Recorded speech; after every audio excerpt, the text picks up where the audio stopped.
Hey everybody, what's going on, favorite vlogger? I promised you guys videos if you basically send in questions and things of that nature, and I have one already right here. It's from Bojan Virag. Hope I'm saying your name right, boss, and I apologize if I messed it up. He writes, love your videos. Here is the thing. In 2 days, I'm flying to Denmark to live here. Found a basic job, hoping to bring my wife and kid here soon. I must admit that I'm a little scared going into the unknown and hoping you can make a video or just send me a private message about how you were the first days in Denmark. How hard it is to find a job for a non-speaking Danish, I guess you mean person that doesn't speak Danish, with good English, etc. I'm hoping for some reassurance. Thanks. Well, first off, you sent me this. This says the 7th of March, so today is the 8th, so you haven't gotten here yet. So I'm going to give you some tips, stuff that I can remember. When I first got to Denmark, basically I stayed indoors a lot. I stayed in our apartment and I didn't go outside. It was mainly because I was very scared. I was nervous. I didn't know a lick of Danish. I didn't know where the hell I was going to go. Why would I go outside if I don't know where the hell I'm going? So what I did was, in my spare time, I decided to, my wife had these books. And these books, honestly, now probably are super, super very helpful. They're made for kids. They're not for grown-ass adults. But honestly, when you want to learn Danish, they're probably the best, safe thing to do. They're called Pixie books. And the illustrations are really easy to depict. You see a cat and a dog and a ball, and obviously they're playing. But on the other side, you're learning Danish grammar at a very kid-friendly level, if you want to call it that. There were times when my wife, who was still at the university level at this time, and let me just be blunt and say, at this point in time, when I first came to Denmark, we lived in Copenhagen. We weren't living in Jylland. We weren't living with my in-laws. We went because my wife had to finish her education. She wasn't done yet. So my wife came home. We would sit down and she would give me a picture book, and I would have to.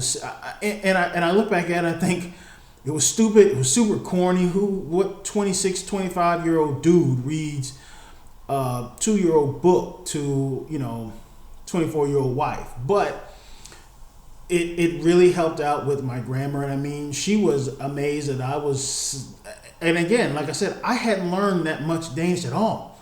So I was reading these books to her, and she would, if I said something wrong or it was the grammatical term was very, just all over the place, she would basically, okay, what does this mean? Or you said that correctly, but it means blah, blah, blah, blah, blah. So I would invest in getting Pixie books that's the first thing.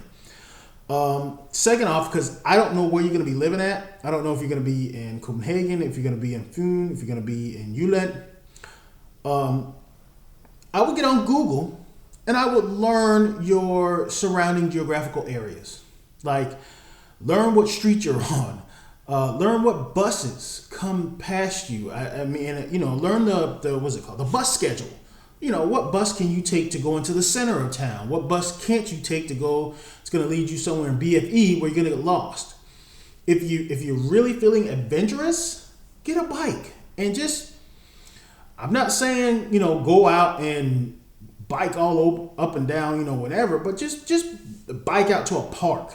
That way you get a sense of, where things are. Like, where's the electronics store? Where is Netto? Where is someplace where you can get, a pizza late at night or something like that? Just like take maybe a half hour out of your time. I'm not telling you to stay at home like I did, because all I really did was I stayed at home and I learned a lot of stuff on the television.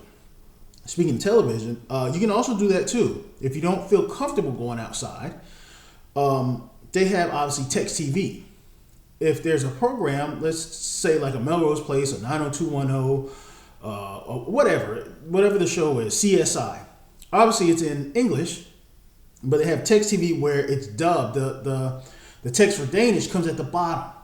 So I'm not saying be a couch potato and watch a lot of TV, but just try to take some of that in and learn some of that. If you're feeling adventurous while you're on the internet looking at like Google Maps and stuff like that, look at some of the Danish newspaper. And just there's one for people that come from another country, and it's super basic, it's super easy to read. I can't remember the name of it, but you can read like an MX, a Metro Express. You can read up on some of those things. And I mean, again, granted, if the wording is just way too advanced for you and you want to dumb it down, go back to Pixie books. There's absolutely nothing wrong with them. So those are some of the things that I did when I first came to Denmark, because I was stunned. I was amazed. I was shocked. I just left. There were times when I sat down on the couch and I'm just like, I'm living in another country. Never in a million years thought, man, when I'm 25, I want to move to Europe. Never would have thought that. Never would have crossed my mind. But it set in really quick.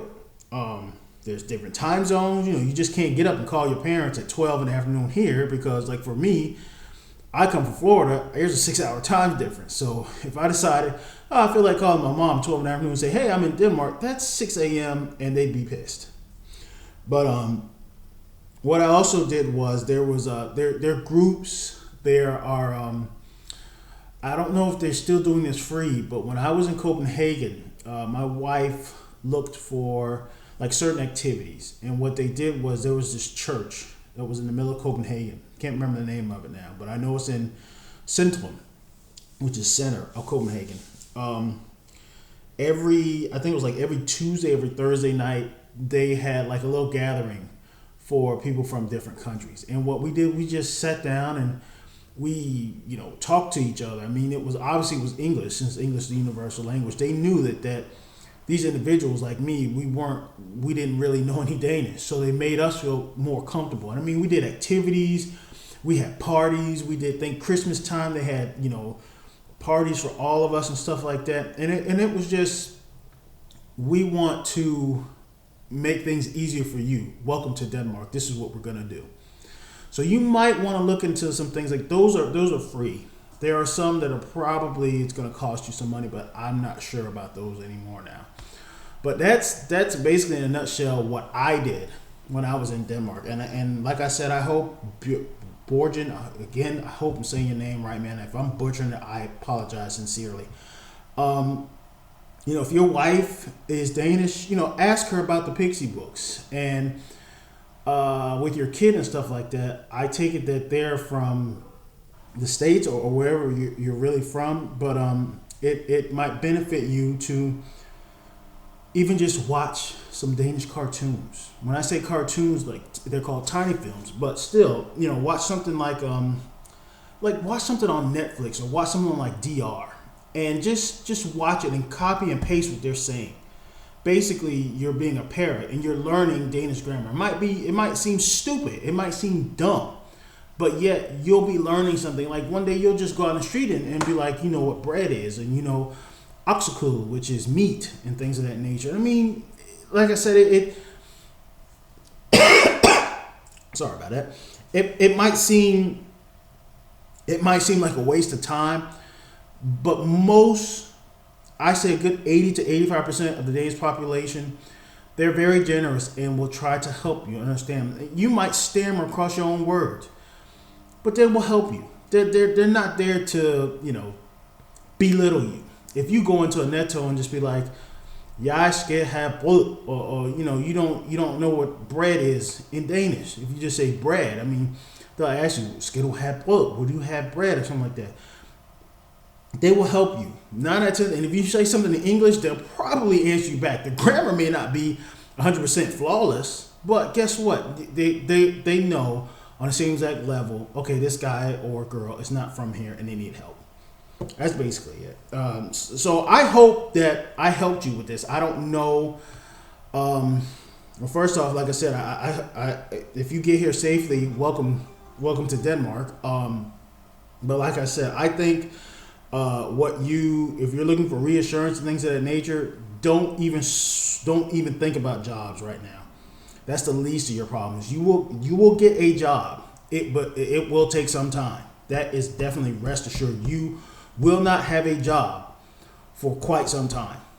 And I say that because a good population of the jobs, they want you to speak Danish. Now, granted, there are some jobs that are of the English speaking, of the native tongue, but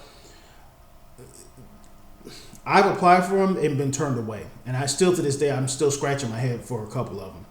But if you want to prioritize what you need to do and what you need to learn, Danish is probably the highest point on your mark right now.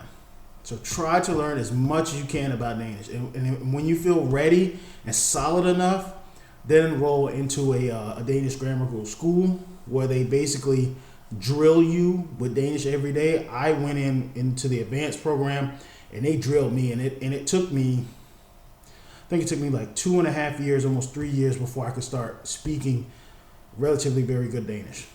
So I hope I've helped you, Bojan. I like I said, it's been so long now. It's almost been 10 years since I've been in Denmark. So I am totally just blown away by the leaps and bounds that I've gone to. So that's it for Favorite Vlogger. If you have any more questions, man, please feel free to ask. If anybody else has any more questions, please feel free to submit. I will read them as I get them, hopefully. Like I said, it just takes some time. Unfortunately, today I had plenty of time because I'm home alone. My wife and kids are gone to their mother-in-law, or my mother-in-law. So I have a quiet home to myself for a while, so I felt obliged to make this video for this guy. So I hope it helped you, man. If, like I said, if you got any other questions, please feel free to ask. And on that note, I'm going to start making my dinner. Guys, thank you for watching. Peace out.